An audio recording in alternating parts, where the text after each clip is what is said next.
Bismillahirrahmanirrahim. Ito po muli tayo ngayon sa ating vlog na Magbalik Islam Vlog na matatagpuan sa kinikilala sa panahon natin ngayon na information superhighway ng YouTube platform sa internet na kung saan yun na po ang napapanahon sa panahon natin ngayon. Wala na pong tulad namin sa panahon ng tinatawag na book lover. So ngayon mga YouTube lover, mga internet lover, mga cellphone lover, ay welcome po kayo sa aking channel na ito na Magbalik Islam Vlog na kung saan matatagpuan. Hanapin nyo lamang po ang Magbalik Islam Vlog. At pakisubscribe nyo na po habang uso pa. At pakisubscribe na rin po, pakihit na rin ang notification buzzer. At ito po yung ating i-upload inshallah na wala po tayong edit sapagkat marami pong mga fake message sa panahon natin ngayon. Kaya kailangan po para sa akin lang bilang vlogger ay hindi ko po ito ini-edit. So una po, magandang araw po sa inyong lahat, magandang umaga, magandang gabi sa lahat po ng mga nandyan po sa nakakahawak o dumadaan sa aking channel na Magbalik Islam Vlog na ito ay humingi ako sa inyo ng paumanhin sapagkat matagal po tayong hindi nakapag-vlog sapagkat wala po tayong pagkakataon, chances sapagkat itong mundo na tinatawag na mapalin lang o yung ad-dunya illa mataul gurur. So yun po ang katotohanan. Kaya gumising po tayo sa katotohanan, mga dumadaan po sa aking vlog na ito, na YouTube channel na ito pong mundong ginagalawan po natin ay hindi po tayo kailangan ng mundo. Tuloy-tuloy pong umiikot ang mundo kahit wala tayo. Tuloy-tuloy din pong tumakbo ang oras, ang araw, ang gabi, ang minuto kahit wala po tayong umiiral kung hindi po tayo nilikha ng Allah.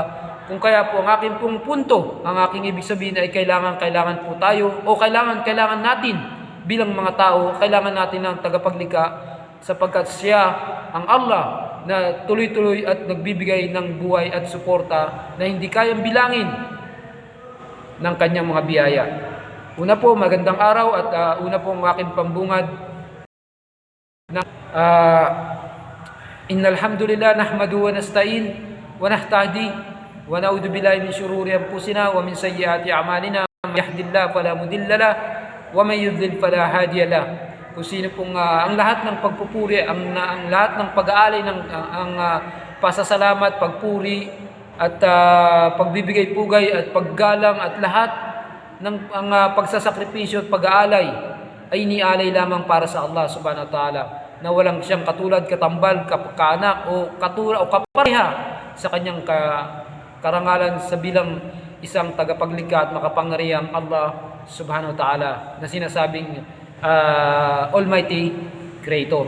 So ang lahat po ng yun ay napapaloob sa kanyang kaalaman. Kaya po ang vlog ko na ito ay inuulit ko sa inyo ay patungkol pa rin sa kaalaman na dapat po unahin natin ang kaalaman.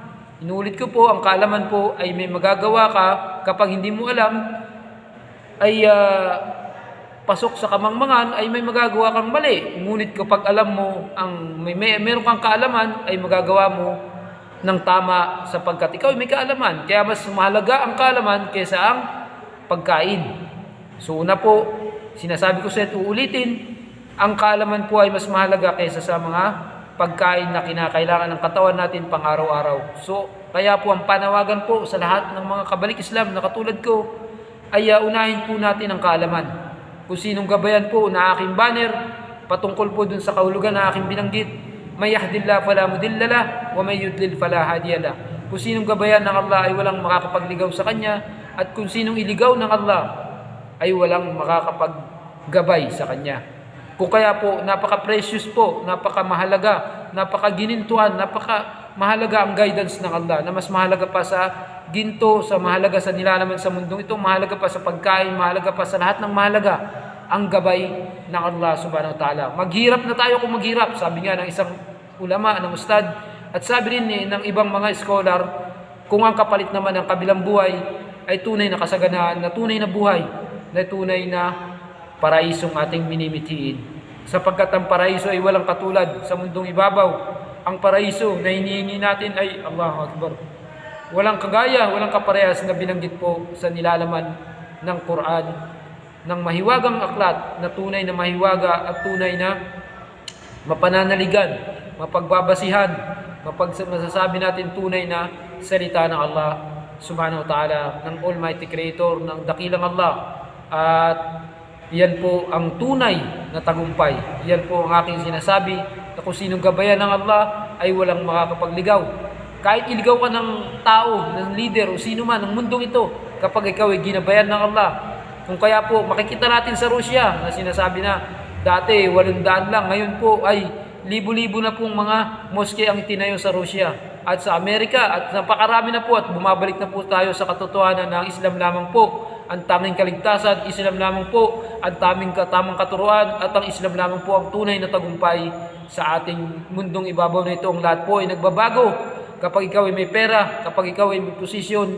Ang lahat po ay magbabago sa pagkatao mo, sa buhay mo kung ikaw ay may posisyon. Ngunit ikaw ang pinangahawakan mo ang iman, pinangahawakan mo ang kalinisan ng iyong kaloobang loob, ng kabutihang asal at kabutihang pakikitungo sa kapwa-tao. Ikaw ay may tunay na kaalaman at aral sa Islam. Ikaw po ay tunay na successful sa mundong ibabaw at sa kabilang buhay. Tunay na tagumpay ay mapangahawakan natin ang katotohanan ng kaalaman, na tunay na kaalaman na dala-dala natin, na pinag-aaralan na talagang nanggaling sa propeta at sa kanyang sahabat tagasunod, sa kanyang mga tabi-tabi ng kaalaman ng Islam, ang kaalaman ng tunay na reliyong Islam. Sabi doon ng Allah na tunay na ang kanyang mga biyaya hindi mabilang. Ang kanyang mga ibinibigay na mga tulong o ang kanyang ibinibigay na lahat-lahat sa atin ay hindi natin kayang bilang. Sinabi doon na kanyang sinabi sa Quran na talagang hindi kayang bilangin ang kanyang mga biyaya. So sapagkat ito po ay ang patuloy ng ating pagpapahayag o pagpapalaganap ng katotohanan ng Islam, kung kaya ang aking pong pinakapunto ay ang kaalaman. At sapagkat ito rin yung kaalaman, ito yung ugat o yung puno ng ating kamalayan. Kapag tayo ay may kamalayan, karamdaman o yung nagkaroon tayo ng tamang kaisipan, pag-iisip sa hustong gulang, ay kamalayan ang tinatawag na. Ang kamalayan na iyon ay nagtuturo sa atin ng kagandahan, kabutihan o pagkakagusto sa reliyong Islam. Sapagkat ang kamalayan ay kaugnay ng reliyong Islam. Ang Islam ay ang kalikasan, ang Islam ay ang kanyang natural na paghubog sa tao, ang kanyang kamalayan ay ang Islam na nagtuturo sa tao. Na example na lang, kung ikaw ay pumatay, siyempre papatayin ka rin. Yan ang kamalayan, yan ang katuruan ng Islam, yan ang natural, likas o pagiging kalikasan ng ating kaisipan, na ang katuruan ng Islam ay napakadali. Kung kaya't atin lamang sasaliksikin, atin lamang ipapander, ipalalawakin o hanapin ang tamang katuruan ng Islam sa pamamagitan ng pag-aaral, sa pamamagitan ng pagtitingin sa mga tamang kaalaman sa Islam na aking ipinupunto sa aking vlog na ito, ay yung mga napakarami na pong lumabas sa panahon natin ngayon ng mga application o yung apps dito sa cellphone. Iminumungkahi ko po sa inyo, inire-recommenda ko po sa inyo na i-download nyo yung JSD application. Ito isa sa ating kapatid na nag-aaral sa Al-Ma'arif Educational Foundation sa Baguio. At ito rin siya ay nagpatuloy sa pag-aaral ng IT upang makagawa ng kagaya nitong application, sapagkat sa panahon natin ngayon, bibihira ang nagkakaroon o bibihira ng mga ganong klaseng application na kung saan sa nakikita ko, yun ay burahin nyo na ang mga nakakaubos ng oras ng mga games. At ang ipalit nyo itong application na kompleto. Ito yung application na nandyan po yung kasaysayan ng propeta, nandyan din po yung kasaysayan ng mga sahaba. O yan. Tapos isa sa kanyang mga application, kasaysayan ng propeta, at pumindot na lang kayo doon sa kanyang application, yung kanyang more apps. Pindutin nyo yun at makikita nyo yung kanyang mga apps pa. Yung iba, tulad nung ang iniugnay nila sa Islam, napakalawak po niyan. Ang kanilang ang Quran na may salin sa wikang Tagalog, Napakarami po, hindi kayang bilangin ang tungkol sa Ramadan, ang mga alituntunin ng pagsasala, ang gabay sa Muslim o yung Muslim assistance o yung gabay sa pagdarasal sa Islam. Napakarami. At yung mga talagang kumpleto, inshallah. Kaya hanapin nyo lang yung JSD application at i-download nyo sa inyong mga cellphone. Kukulangin po ang buong araw, taon, magdamag nyo, oras nyo kung sinasayang nyo lang po sa games ay iminumungkahi ko po sa inyo mag-download kayo ng apps at sa inyong kung ano man ang inyong cellphone ay Android o yung OS o yung tinatawag na smart iPhone ay makakaya rin po ito inshallah. Lalo ngayon sa mga murang pangmasa aking vlog o pangmasa na aking mensahe ay kalimitan pangmasa rin ng kanyang cellphone na tinatawag na mga Android. So napakaganda po pagka na-download nyo po yung tinatawag na JSD application. Nandun kung ang gabay sa Islam, ang gabay sa pagiging Muslim, ang mga meron din po doon lahat, ahkam, yung mga batas, yung mga pananamit, lahat po kompleto. Wala na kayong ibang hahanapin. Kung kaya iminumungkahi ko po ang kaalaman. Habang nandiyan po hawak nyo ang cellphone, may download kayo ng JSD application na yun. Yung mga kasaysayan ng propeta, alituntunid, gabay sa Islam, mga batas, yung kutba, yung mga pagkukutba, nandiyan po, dyan sa JSD application. Kaya napakahalaga po ang kaalaman sa Islam sapagkat ito po ay guidance. Ito po yung gabay na kung saan gabay-gabayan ka ng Allah. Yan po yung aking banner na kung kaya alam niyo po yung balita na may mga Muslim na umaalis sa Islam, may mga Muslim na nakikipagdebate pa, nagdududa pa sila sa Islam dahil walang kaalaman. Dahil mali ang tinitwist nila ang kanyang sariling ang mga kaalaman na yun. At ang kaalaman na dapat na madadala natin.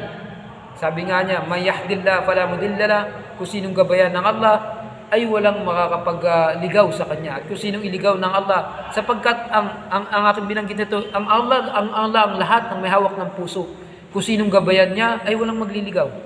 Kaya kung sinong buksan ng Allah subhanahu wa ta'ala ang puso ay hindi siya maliligaw. At kung sinong iligaw o tinakpan ng Allah ang kanyang puso ay iniligaw siya ng Allah. Yung nakikipagkatuwiran pa, marami pang argumento, marami pang mga dahilan na ang Islam ay maraming sekta, ang Islam ay reliyon ng ginawa ng tao. Maraming ganun, i-research nyo po.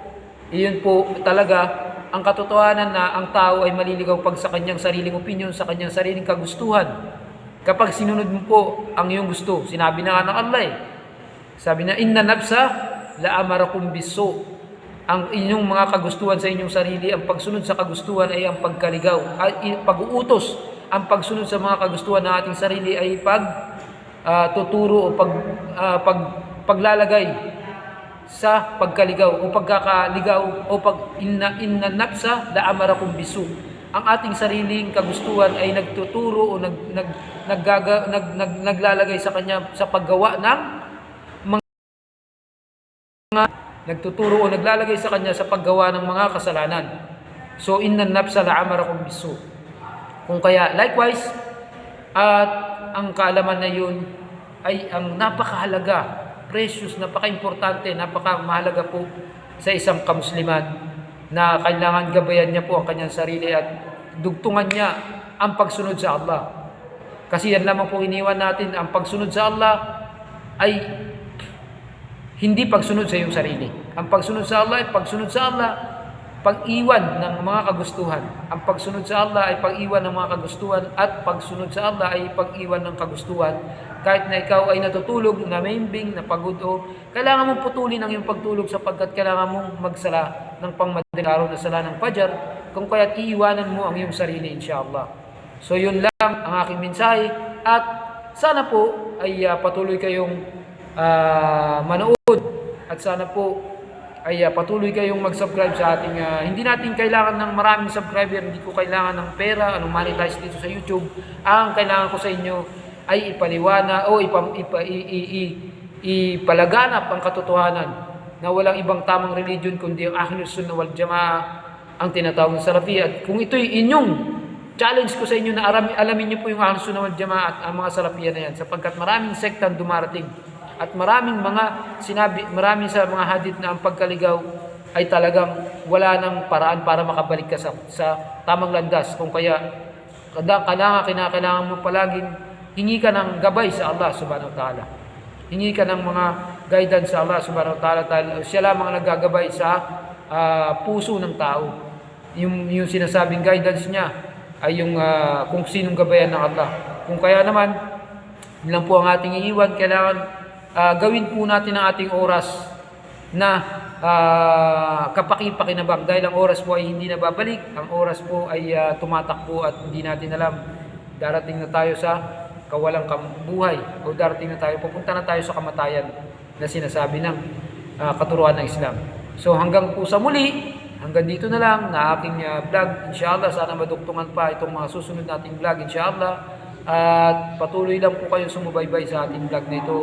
At ang aking masasabi, komento, ay patuloy kayong magsaliksik sa kaalaman ng Islam, ng sunnah, ng propeta. Sapagkat ito nga ang sinasabi, kahit gumawa ka ng mabubuti, ikhlas ka, sincere ka, bukal sa puso mo, bukal sa loob mong gumawa ng kabutihan, ngunit wala ito sa sunnah ng propeta Muhammad sallallahu alaihi wasallam, ito ay hindi matatanggap ng mabuting good deeds at ito ay mapapasok sa bid'ah. Kung kailangan tama ang intention mo, tama ang yung ikhlas ka, bukal sa loob mo, tama ang yung ginagawa, kailangan ito pa rin ay nasa sunnah ng propeta Muhammad at hindi siya pasok sa bid'ah, kung kaya ito ay matatanggap bilang isang good deeds, mabuting gawain, inshallah.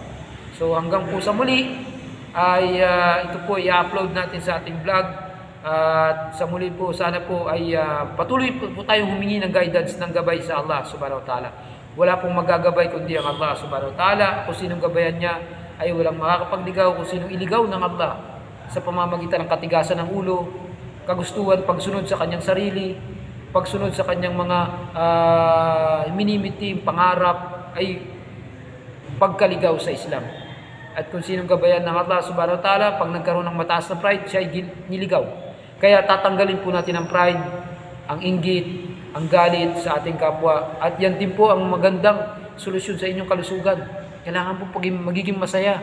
Alisin niyo po yung mga galit, inggit, pride, yung mga yan. Dahil din po ay kasalanan. At sinasabi pa ng mga doktor sa mga internet na yun po ay pagmumulan ng stroke, pagmumulan ng sakit sa ating katawan. Kung tayo may inggit, may galit, kailangan po patuloy lang po tayo sa positibo. Lahat po ng pangarap nating minimiti na for the sake of Allah, para sa Allah subhanahu wa ta'ala ay makakamit natin. Kailangan lang po ay sunnah ay gawin natin sa pamamaraan ng Propeta Muhammad. So hanggang dito na lamang po, hanggang sa muli.